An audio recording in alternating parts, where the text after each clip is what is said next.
দেখুন বর্ষার দিনে আমাদের এখানে খাল পুকুর ডুবে গিয়ে এত বড় বড় শোল মাছ ডাঙাতে উঠে আসছে।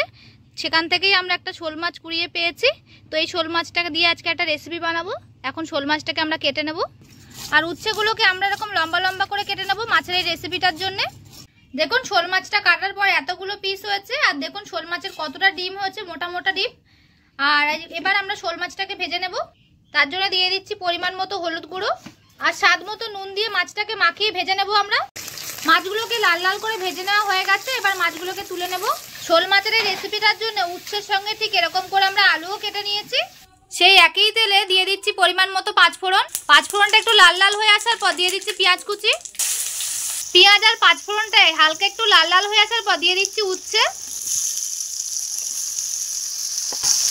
উচ্ছেগুলোকে পেঁয়াজ আর পাঁচফোড়নের সঙ্গে একটু ভেজে নিতে হবে।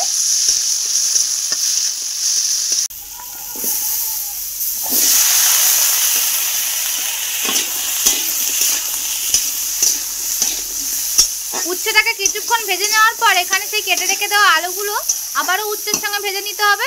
আর এই সময় কিন্তু আঁচটা একদম মিডিয়াম থাকবে, না হলে কিন্তু পুড়ে যাবে। এবার ভাজার সময় দিয়ে দিতে হবে স্বাদ মতো নুন, দিয়ে আলুগুলোকেও ভেজে নিতে হবে।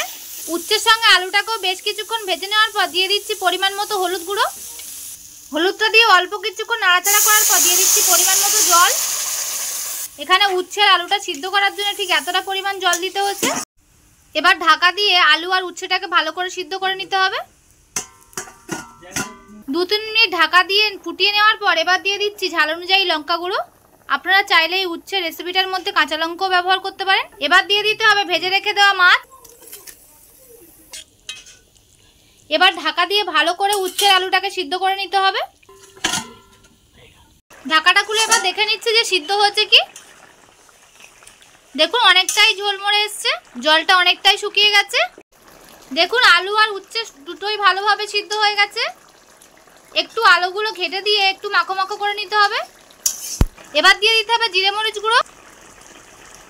এই রেসিপিটাতে কিন্তু খুব বেশি মশলার দরকার পড়ে না, তাতেই কিন্তু শোল মাছের রেসিপিটা খেতে খুব সুন্দর হয়। আমরা তো শোল মাছের ঝাল বা শোল মাছের অন্য রেসিপি বারবারই খাই, কিন্তু একবার এরকমভাবে উচ্ছে দিয়ে ট্রাই করবেন, খুব সুন্দর লাগে খেতে। রেসিপিটি কমপ্লিট হয়ে গেছে, ঝোলটা অনেকটাই মাখো মাখো হয়ে এসছে। এবার নামিয়ে নেব। দেখুন শোল মাছের রেসিপিটা কতটা সুন্দর হচ্ছে, কতটা কালারফুল হয়েছে। এইভাবে অল্প মশলাতে আপনারাও একবার এইভাবে শোল মাছের রেসিপিটা ট্রাই করবেন। আমাদের চ্যানেলে নিত্য নতুন ভিডিও দেখতে অবশ্যই আমাদের চ্যানেলটি সাবস্ক্রাইব করে রাখবেন। আজকের ভিডিওটি দেখার জন্য অসংখ্য ধন্যবাদ।